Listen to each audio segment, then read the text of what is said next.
Hola a todos, bienvenidos a esta nueva masterclass en donde estamos ya finalizando este primer componente que va orientado a indicar cuál es la importancia de la armonización de las NIF en Colombia.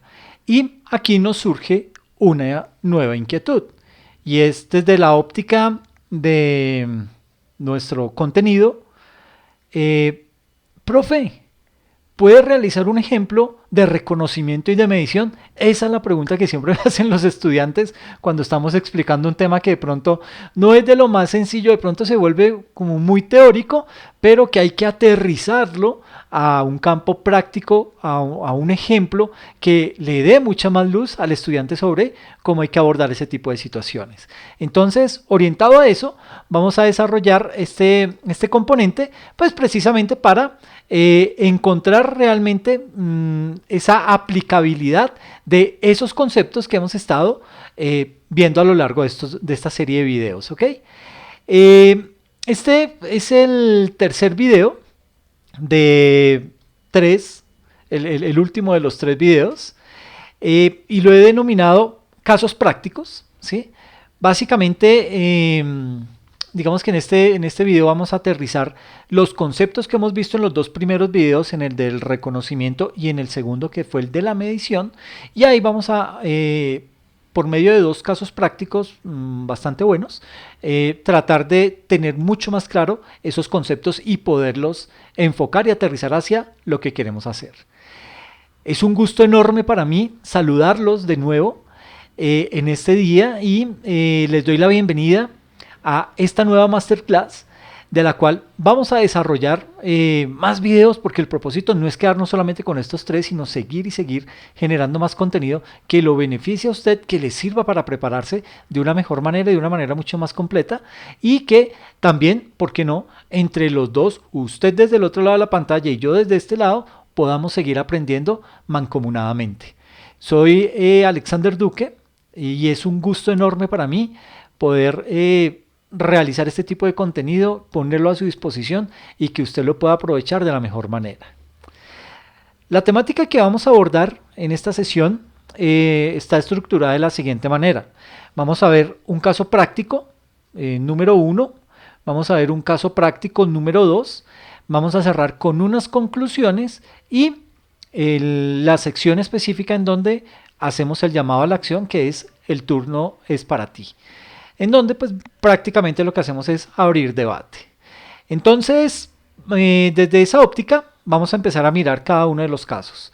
Tenemos un caso práctico, se titula Inversiones disponibles para la venta, medidas a valor razonable. La empresa Inversiones UBSA adquiere el 2 de enero de 2018 2.500 acciones que son disponibles para la venta y las adquiere a 1.000 pesos cada una. Sí, y tiene, digamos que para poder comprar esas acciones incurre en unos gastos de compra de 270.000 pesos. El valor razonable al 31 de diciembre del año 2018, es decir, del mismo año cuando compramos las acciones, cerró ese monto de acciones en un valor de 3.250.320 pesos.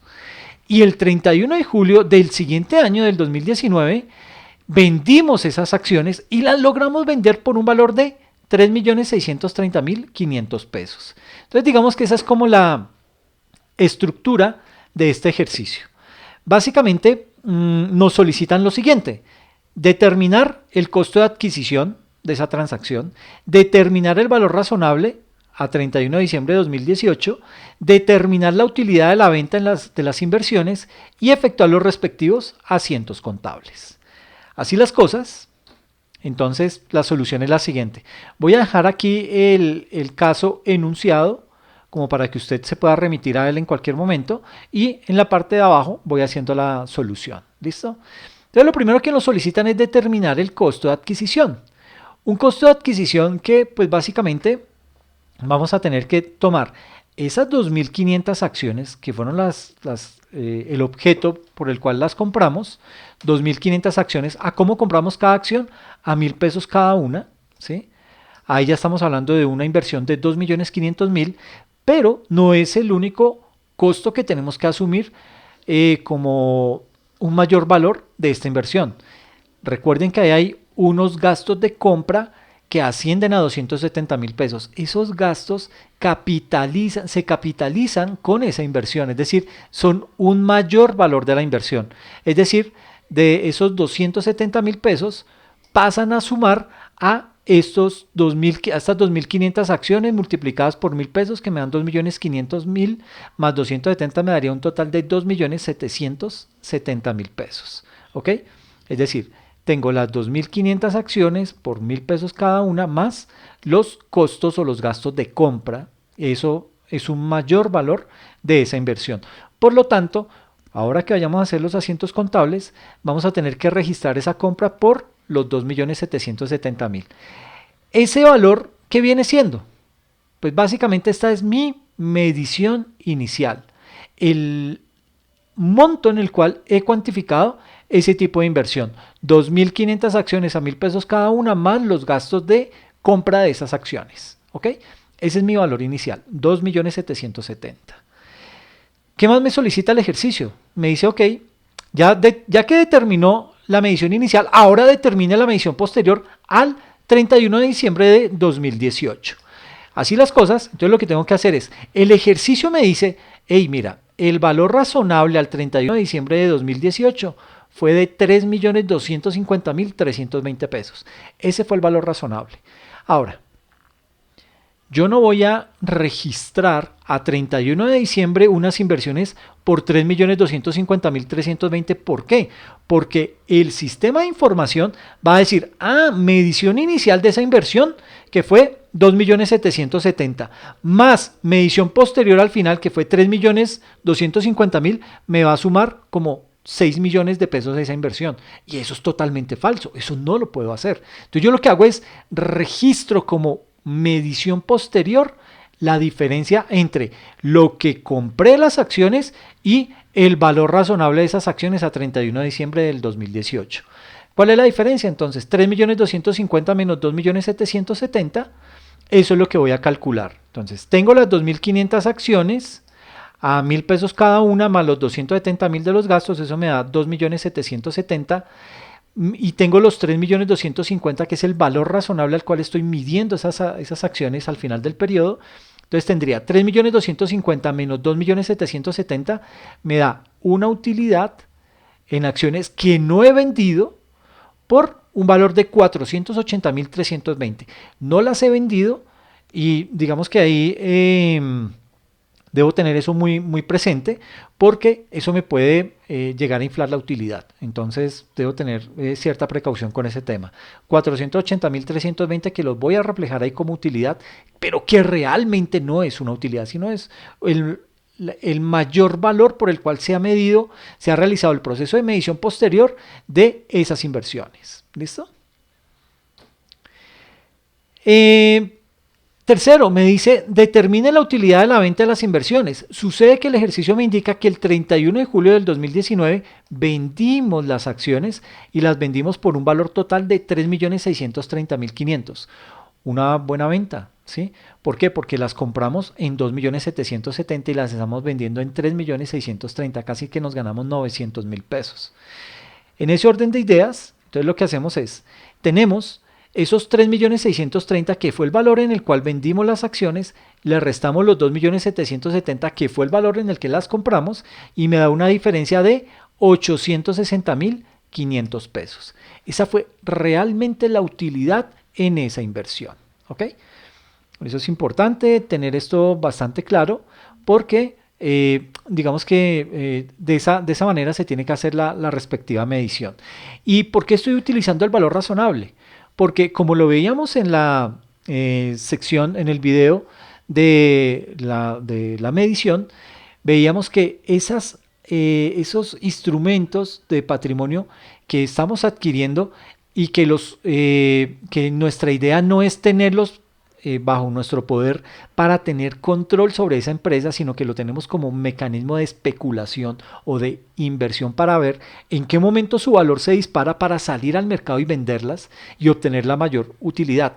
Ese tipo de transacciones se miden al valor razonable. Por eso tenemos en cuenta ese valor razonable para poder determinar esas acciones, cuál es su precio en el mercado en determinado momento. En este caso, a 31 de julio del 2019. ¿Ok? Ya teniendo esa información, procedemos a realizar los asientos contables. El primer asiento es el de el reconocimiento y la medición inicial. ¿Reconocimiento en qué sentido? Identificamos que esa es una inversión. ¿Ok? Es una inversión que, es decir, como lo veíamos en los videos anteriores, decíamos que no es para nada sano que una entidad tenga sus recursos guardados en una cuenta corriente, porque no le genera ningún tipo de interés. Entonces, más bien, saque esa platica, póngala a trabajar, inviértala en algo para que esa utilidad, para que ese dinero le produzca una utilidad adicional y usted pueda, como gerente, mostrar una mejor gestión frente a ese tipo de situaciones. Entonces lo reconocemos como un activo financiero inversiones, digamos que fueron unas acciones en una compañía hotelera, lo que compramos, y las compramos en 2.770.000 que van al débito. ¿Contra qué? Pues digamos que si somos ordenados en nuestra contabilidad, pues nosotros no cargamos esos 2.770.000 en el bolsillo y llegamos allá y venga, deme 2.770.000 en acciones. No, pues básicamente uno lo que hace es habla con ese corredor de bolsa, plantea una negociación, él le hace una recomendación de acuerdo al perfil y todo esto y le dice compre estas acciones, usted las adquiere y al día siguiente o a la semana le dice ok, por favor emítame una orden de compra a nombre de tal empresa, me la envía y yo con eso tramito el cheque para realizar el desembolso. Entonces creamos una cuenta por pagar comercial al comisionista de bolsa por 2.770.000 al crédito. ¿Ok? Ese es nuestro primer asiento. Luego cancelamos esa cuenta por cobrar. La pudimos hacer al mismo día, al día siguiente, a la semana siguiente, no interesa el momento, pero creamos la cuenta por pagar y ahora la cancelamos. Cuenta por pagar comerciales al débito 2.770.000 contra un disponible, bancos en moneda nacional, 2.770.000 al crédito. Entonces ahí ya quedó registrado, se realizó el reconocimiento de la transacción, se identificó que eran unas inversiones que iban a ser medidas a valor razonable y se indicó cómo se pagaron. ¿Okay? Hasta ahí, eso es lo que hemos hecho apenas el 2 de enero del 2018. ¿Qué tenemos que hacer a 31 de diciembre del 2018? La medición posterior. Entonces, esa medición posterior la vamos a hacer con base en el valor razonable. Entonces, aquí tenemos ajuste a valor razonable al 31 de diciembre del 2018. Tenemos un activo financiero inversiones, como les decía, llevamos la diferencia de lo que nos dice el ejercicio. El ejercicio nos decía que las acciones estaban como en 3.200.000 algo. Entonces yo tomo ese valor a 31 de diciembre y le resto el monto de la inversión y esa diferencia que son estos 480.320 es lo que voy a llevar como asiento contable a mi contabilidad. Un incremento en esas inversiones y lo voy a llevar contra una cuenta ingresos no operacionales, otros revalorización de acciones. ¿Por cuánto?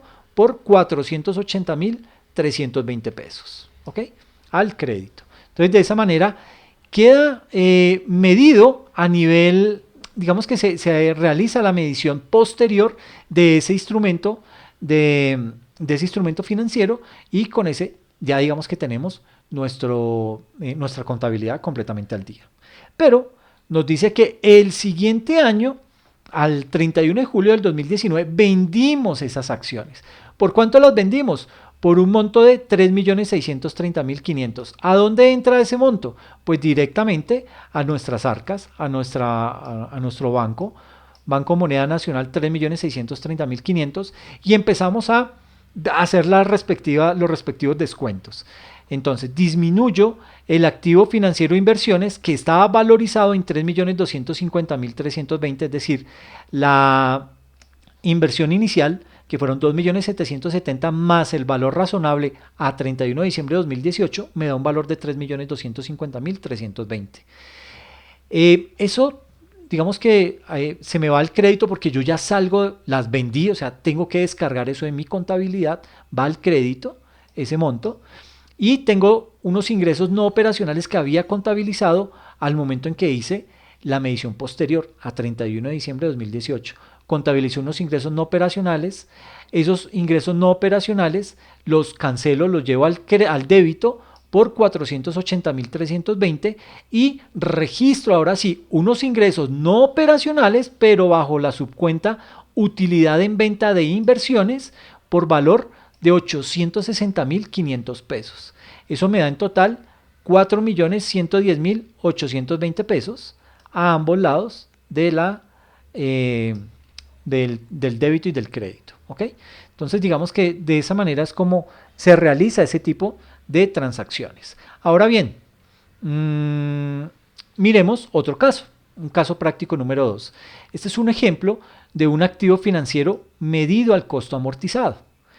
Cuando estamos hablando de costo amortizado, tal y como lo recuerdan en el video que hablábamos de medición, decíamos que las transacciones que vamos a llevar a costo amortizado o que vamos a medir con el costo amortizado son inversiones que estamos haciendo, son inversiones que vamos a esperar hasta el vencimiento de ese título para cobrar el capital y los intereses. ¿Ok? Entonces ya cuando usted vea que algo le dicen en la contabilidad, esta es una inversión que vamos a realizar y la vamos a tener hasta el final del vencimiento del título para cobrar tanto capital como intereses. Ah, bueno, me lo voy a llevar a costo amortizado. ¿Ok? Porque usted debe saber perfectamente cada mes qué es lo que le está entrando y cómo se está afectando ese título. ¿Listo? Partiendo de eso, entonces tenemos el siguiente caso. Una empresa invierte en un bono con valor nominal de 1 millón de pesos, el cual obtiene un descuento al 95% de su valor nominal con unos costos de transacción de 10.000 pesos. Recibe un cupón semestral a la tasa del 4%, semestre vencido, y el periodo de maduración del bono es de 10 años. Esos bonos tiene que ser un bono del Estado. ¿Cómo determinar el costo amortizado? Es la pregunta. Pues básicamente lo que hacemos es, primero, organizamos la información con el ánimo de tener todos los ítems bien claros y saber cómo vamos a abordar ese tipo de ejercicios. Entonces desarrollamos una tablita más o menos por este estilo. Decimos valor del bono, 1 millón de pesos. Tasa de descuento del bono 95%, es decir, el bono vale 1 millón de pesos, pero para hacerlo atractivo me están diciendo, si el bono vale 1 millón, págueme 950.000 nomás tranquilo y yo al final le devuelvo 1 millón, que es lo que vale el bono. Eso le toca hacerlo mucho al gobierno, sobre todo un gobierno como el nuestro, en el cual digamos que el gobierno anterior nos dejó con nos dejó como marcados en data crédito, en esas centrales, en esas ¿cómo se llama? Se me fue el nombre. En esas centrales de riesgo internacional, en donde perdimos nuestro nivel de nuestra calificación, y ahora somos un país que goza de una muy baja nivel de inversión. Entonces, ¿qué pasa? Que los gobiernos sacan esos bonos al mercado y casi nadie se los quiere comprar. Entonces, para hacerlos más atractivos, le dicen, mire, vale 1 millón, pero deme 900 y yo se lo vendo. Y le repongo al final 1 millón de pesos. Es decir, usted crea una expectativa de ingresos que a la larga se le va a reducir porque está vendiéndolo por debajo del precio. Pero es lo que hay que hacer. Básicamente no tienen de otra los gobiernos cuando han perdido el grado de inversiones, como se llama. Entonces, esa es la situación aquí. Nos dice que tiene una tasa de descuento del bono del 95%, es decir, no lo vamos a comprar en 1 millón, sino lo vamos a comprar en 950.000 pesos. Valor entregado en la inversión, 950.000 pesos. Vencimiento en años, 10 años de vencimiento de esa inversión. ¿Cuál es la tasa de cupón semestral del bono? 4%, y tuvimos unos costos de transacción de 10.000 pesos, es decir, de el 1% de la inversión. ¿Ok? Así las cosas. Entonces, ¿qué es lo primero que tenemos que hacer? Tenemos que calcular la TIR. Esa TIR me va a permitir determinar realmente cuál es el interés que lo voy a calcular para poder desarrollar mi tabla de amortización. Entonces, ¿qué debo hacer? En Excel tengo, digamos que debo ordenar mis datos en una tablita en Excel. Lo que hago es, coloco primero los periodos, ¿sí? Esta columna de periodos, del 1 al 20. ¿Por qué 20? Porque es una inversión a 10 años y nos van a pagar un bono semestral. Nos van a pagar un cupón de pago semestral. Entonces, 10 años en cada año por 2 semestres son 20 periodos. En el primer periodo que tuvimos, el desembolso, ¿sí? ¿Un desembolso de cuánto? De 950,000 más los 10,000 pesos del costo de transacción. Es decir, tuvimos un costo de transacción de 960,000 pesos. Para poder calcular la TIR, nótese que ese valor lo tengo en rojo. ¿Por qué? Porque ese valor debe ir en negativo. En negativo porque estamos sacando de nuestro bolsillo 960,000 pesos. Estamos descontando, estamos disminuyendo nuestro patrimonio en 960,000 pesos. ¿Ok? Los estoy entregando. ¿A dónde? No importa. Pero estoy desprendiéndome esos 960,000. Por eso va en negativo. Y de ahí para abajo, del periodo 2 al 19, van los 40,000 pesos que me van a pagar semestre vencido. Así funcionan los bonos. ¿Ok? Entonces tenemos una tasa de interés semestral, trimestral, pudo ser anual, ¿sí? Y se pacta esa tasa de interés. Entonces, el ejercicio nos decía que era una tasa del 4%, es decir, de 40,000 pesos, y eso me va para el periodo 2 hasta el periodo 19, los 40,000 pesos que va a estar recibiendo. En el periodo 20, ¿qué voy a recibir? La inversión, que yo hice una inversión apenas de 960, pero me van a devolver 1,000,000. ¿Ok? 1,000,000 más los 40,000 correspondientes al interés del último periodo. ¿Listo? Cuando yo hago esto, para poder calcular la función TIR, yo simplemente lo que hago es, me voy a mi Excel en la función en la que dice f de x, llamo la función TIR, esta función, y simplemente marco toda la columna que dice valor. Entonces marco desde el 960,000 hasta el 1,040,000. Y ya con eso, él me calcula la TIR y me dice, la TIR es del 4,31%. Ese es el valor de la TIR. Entonces, ese 4,31% es el que me va a servir para calcular ese interés semestre a semestre. ¿Listo? ¿Cómo lo vamos a hacer? Entonces, digamos que eso es lo primero que hay que hacer, calcular la TIR. Ya la calculamos.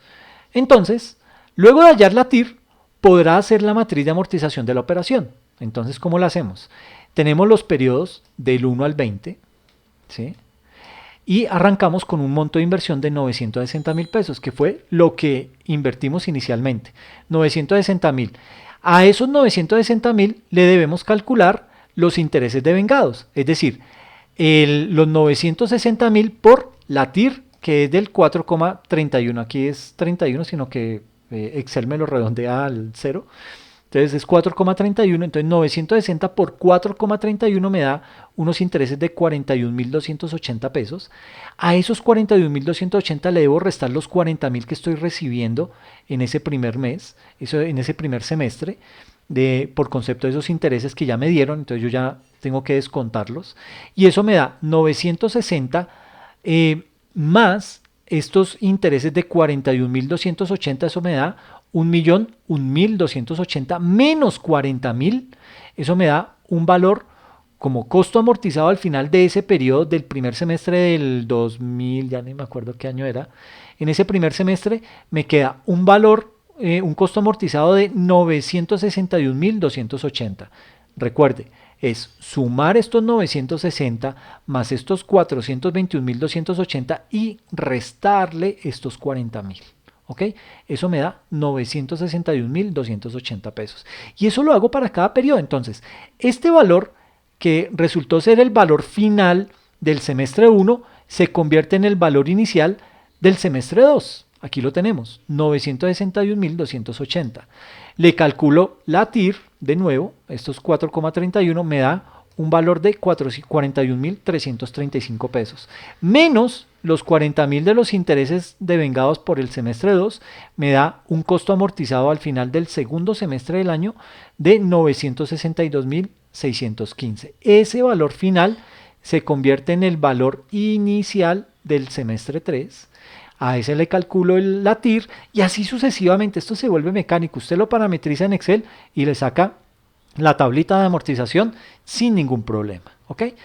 ¿Para qué? Para al final llegar al periodo 19, en donde tengo un valor, tuve en el periodo 18 un valor final, un costo amortizado de 993.745, que se vuelve en el valor inicial del periodo 19, más la TIR me da 42.731 menos los 40.000 de los intereses del semestre 19, me da un valor de 997.102.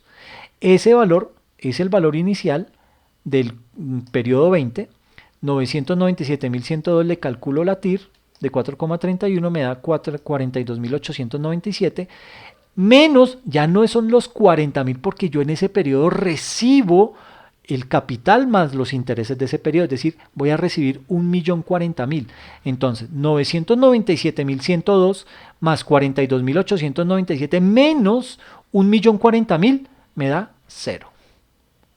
Entonces quedó completamente cancelado y liquidado toda esa tabla de amortización de esa inversión que realizamos a un valor de 1.000.000 de pesos, que solamente nos cobraron 950 más los costos de transacción de 10.000 pesos, con un cupón semestral de 40.000 pesos y una TIR de 4,31%.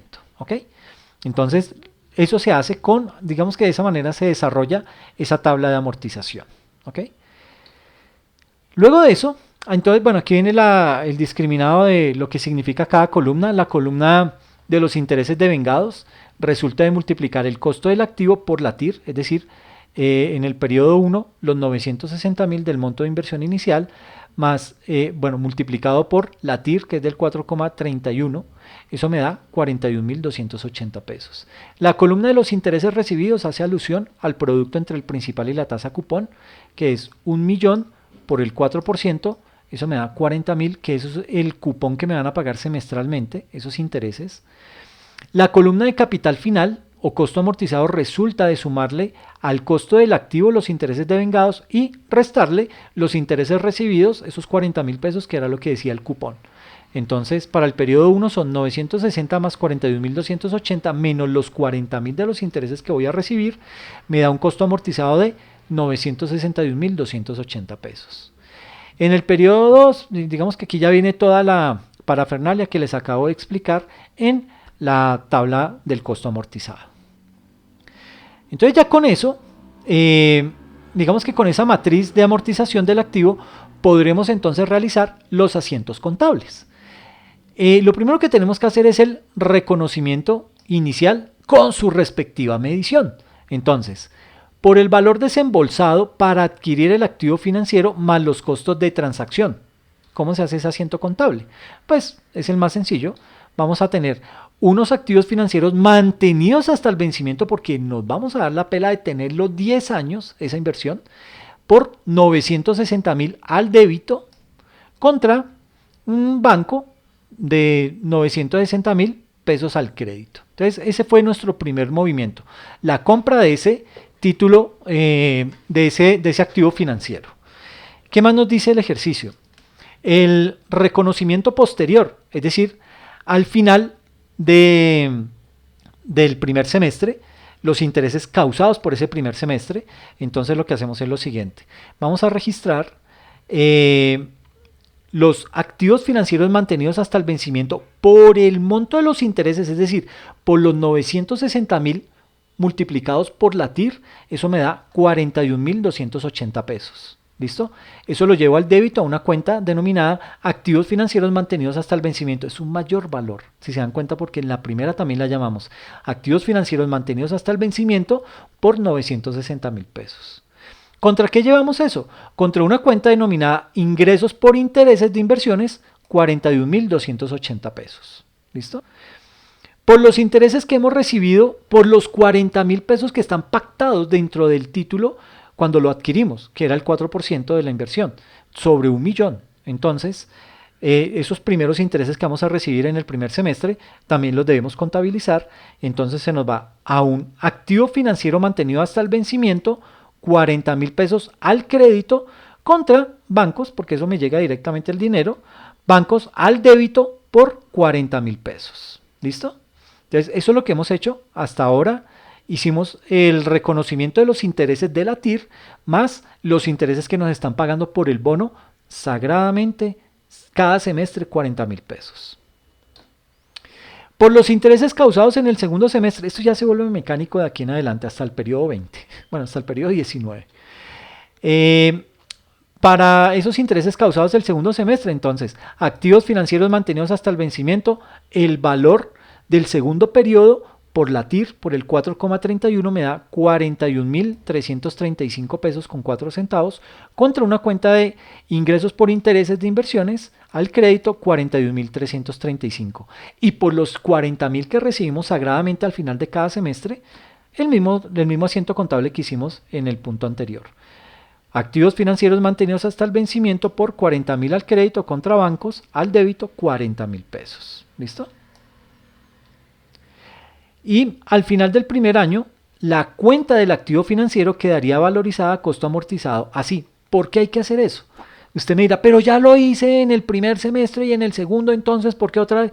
Tenemos que realizar esa transacción. Entonces, digamos que queda de la siguiente manera.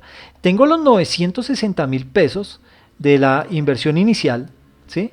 Más los 41.280 de los intereses del primer semestre, menos los 40.000 que me pagaron en ese primer semestre, más los 41.000 que recibí por los intereses de la TIR del segundo semestre, menos los 40.000 del segundo semestre. Eso me da un valor de 962.615 pesos con 4 centavos. ¿Ok? Entonces, para los siguientes periodos los registros se harán con la misma mecánica. Para el último año los movimientos serían los siguientes. El saldo al inicio del año, el activo financiero está avaluado en 993.745 pesos. Entonces, por los intereses causados en el primer semestre del último periodo, del año 10, entonces, activos financieros mantenidos hasta el vencimiento por valor de 42.731 pesos contra ingresos por intereses de inversiones 42.731 pesos al crédito. Por los intereses recibidos al vencimiento del primer semestre del año 10, los 40.000 pesos, entonces es un mayor valor de la cuenta activos financieros mantenidos hasta el vencimiento al crédito 40.000 contra bancos 40.000 pesos. ¿Listo? Entonces mire que todo es igual. Una vez se realizan los primeros asientos, ya de ahí en adelante todo se vuelve mecánico. Por los intereses causados en el segundo semestre, la misma cuestión. Activos financieros mantenidos hasta el vencimiento 42.897. Este valor sale de la tablita de amortización. ¿Sí? Si me voy a devolver hasta la tabla de amortización.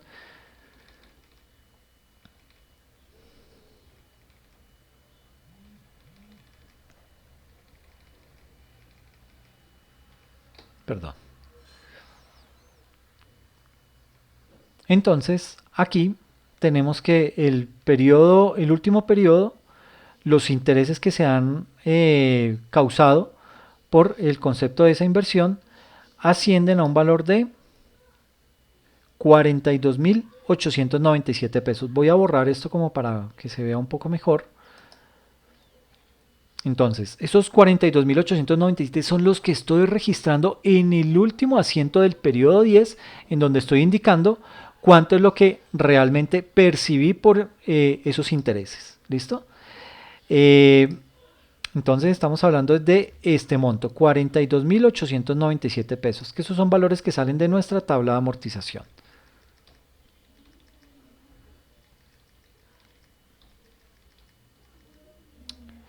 Básicamente, entonces es esto, los 42.731 que van contra una cuenta de ingresos por intereses de inversiones por valor de 42.731.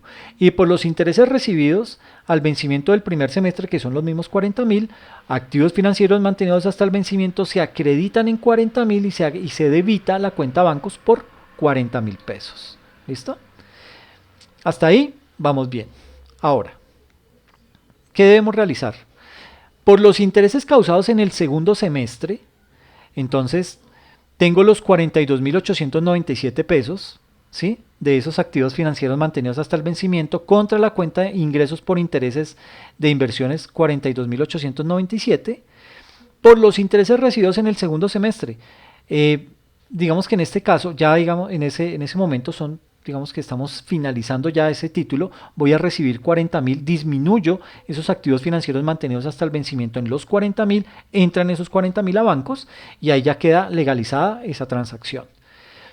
Y al final del último año, la cuenta del activo financiero quedaría valorizada a costo amortizado así: 993.745 pesos más 42.731 del semestre 1 del año 10, menos 40.000 más 42.897 del semestre 2 del año 10, menos los 40.000, eso me da 1.000.000 de pesos.